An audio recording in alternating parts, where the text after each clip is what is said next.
کچھ گھروں میں خاموشی صرف خاموشی نہیں ہوتی بلکہ ایک زندہ چیز ہوتی ہے جو اندھیرے میں سانس لیتی ہے اور دیکھتی رہتی ہے۔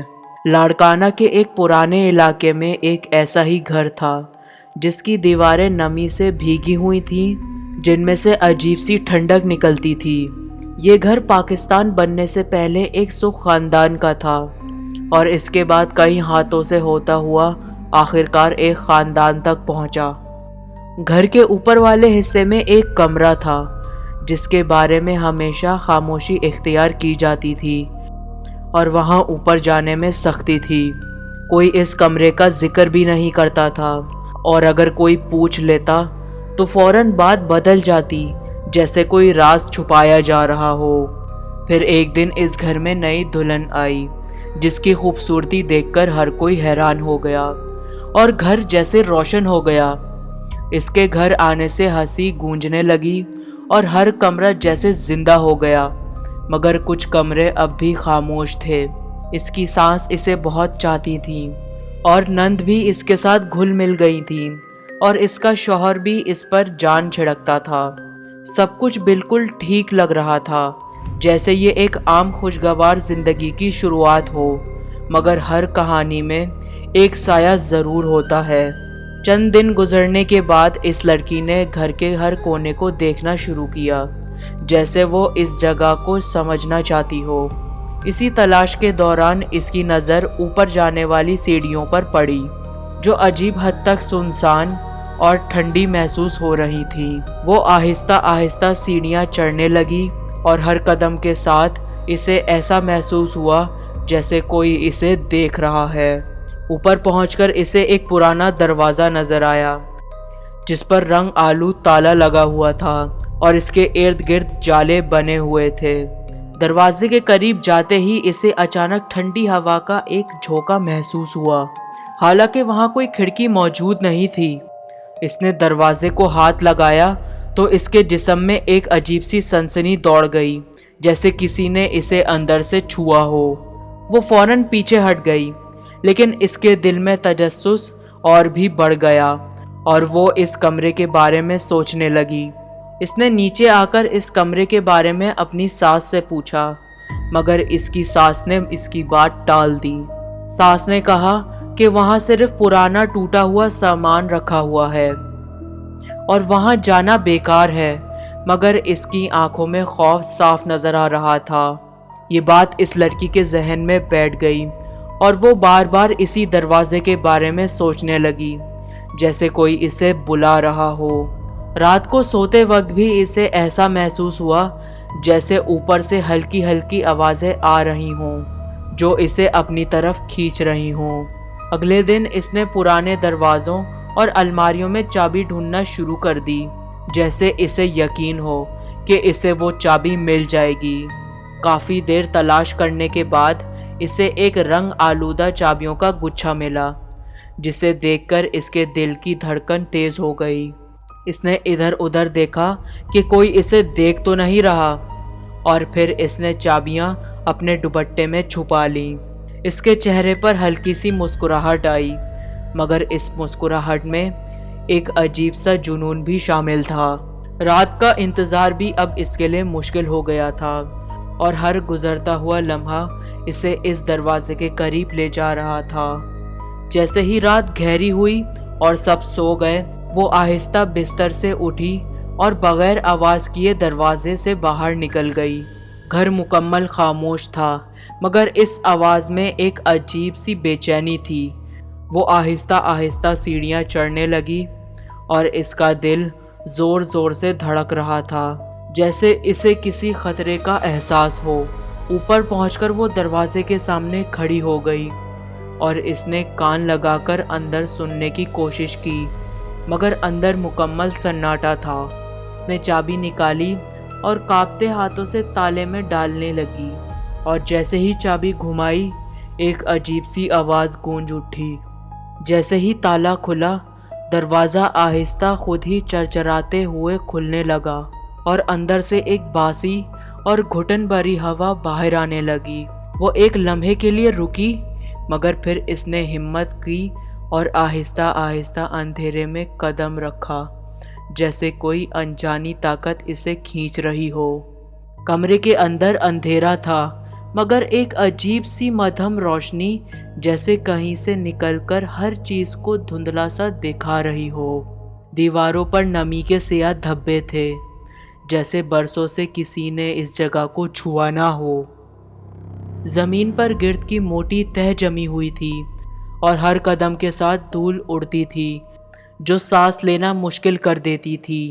کمروں کے بیچوں بیچ وہی میز رکھی تھی جو اس نے پہلے جھانک کر دیکھی تھی، اور اس کا آئینہ سب سے نمایاں تھا۔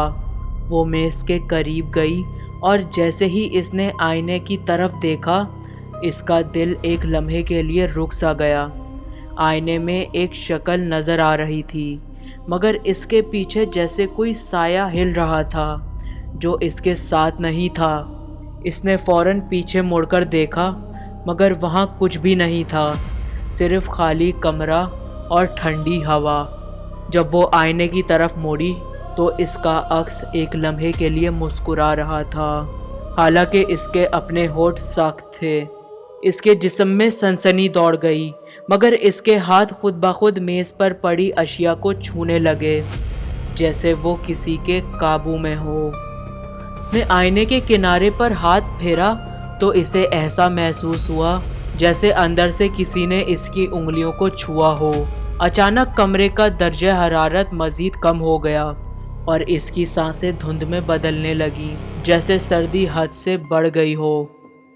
ایک ہلکی سی سرگوشی اس کے کان کے قریب سنائی دی، مگر الفاظ واضح نہیں تھے، صرف ایک ٹوٹی ہوئی آواز تھی۔ وہ گھبرا کر پیچھے ہٹی، مگر اس کے قدم جیسے زمین پر چپک گئے تھے اور وہ حرکت نہیں کر پا رہی تھی۔ آئینے کے اندر اب واضح طور پر ایک عورت کا سایہ نظر آ رہا تھا، جس کے بال بکھرے ہوئے تھے اور آنکھیں سیاہ تھیں۔ وہ سایہ آہستہ آہستہ آئینے کے قریب آ رہا تھا، جیسے وہ باہر نکلنا چاہتا ہو اور اس لڑکی کو دیکھ رہا ہو۔ لڑکی نے چیخنے کی کوشش کی، مگر اس کی آواز گلے میں ہی دب گئی۔ لڑکی نے چیخنے کی کوشش کی، مگر اس کی آواز گلے میں دب گئی اور اس کی آنکھوں میں خوف جم گیا۔ اچانک اس کے سر میں شدید درد اٹھا اور اس کی نظر دھندلی ہونے لگی، جیسے سب کچھ گھوم رہا ہو۔ اس نے آخری بار آئینے کی طرف دیکھا، جہاں وہ سایہ اب بلکہ سامنے کھڑا تھا اور اس کی آنکھوں میں غصہ تھا۔ اگلے ہی لمحے وہ لڑکی زمین پر گر گئی اور بے ہوش ہو گئی، جیسے اس کی روح جسم سے نکل گئی ہو۔ کمرے میں اچانک ایک تیز ہنسی گونجی، جو انسان کی نہیں تھی بلکہ کسی اذیت میں مبتلا روح کی تھی۔ نیچے گھر میں سب معمول کے مطابق تھا، مگر اوپر کمرے میں کچھ جاگ چکا تھا جو برسوں سے سو رہا تھا۔ کچھ دیر بعد سانس کو احساس ہوا کہ لڑکی کہیں نظر نہیں آ رہی۔ وہ پریشان ہو کر اسے ڈھونڈنے لگی۔ پورے گھر میں تلاش کے بعد جب وہ اوپر پہنچے تو دروازہ کھلا دیکھ کر سب کے دلوں میں خوف اتر گیا۔ وہ سب احتیاط سے اندر داخل ہوئے اور دیکھا لڑکی زمین پر بے ہوش پڑی ہوئی تھی، اس کے ارد گرد دھول بکھری ہوئی تھی۔ ساس فوراً اس کے پاس گئیں، اسے ہلانے لگیں، جبکہ باقی سب خوف زدہ ہو کر ایک دوسرے کو دیکھ رہے تھے۔ انہوں نے جلدی سے اسے نیچے لے جا کر بستر پر لٹایا اور اس کے چہرے پر پانی کے چھینٹے مارنے لگے۔ کچھ لمحوں بعد اس کی آنکھیں کھلیں اور وہ بالکل نارمل لگ رہی تھی، جیسے کچھ ہوا ہی نہ ہو، مگر اس کی آنکھوں کی گہرائی میں ایک عجیب سا اندھیرا تھا جو پہلے کبھی نہیں تھا اور کسی نے اس پر غور نہیں کیا تھا۔ اسی لمحے اس گھر میں کچھ ایسا شروع ہو چکا تھا جس کا رکنا اب کسی کے بس میں نہیں تھا۔ رات گہری ہو چکی تھی اور گھر کے ہر کمرے میں خاموشی ایسی پھیلی ہوئی تھی جیسے وقت خود رک گیا ہو اور سب کچھ سن رہا ہو۔ اس کا شوہر دن بھر تھکن کے بعد گہری نیند میں سو گیا تھا، جبکہ باہر ہوا کی ہلکی سرسراہٹ سنائی دے رہی تھی۔ اچانک آدھی رات کے قریب اس کی آنکھ کھلی، جیسے کسی نے اسے آہستہ سے پکڑا ہوا ہو۔ پھر اسے ایک عجیب سی بو محسوس ہوئی،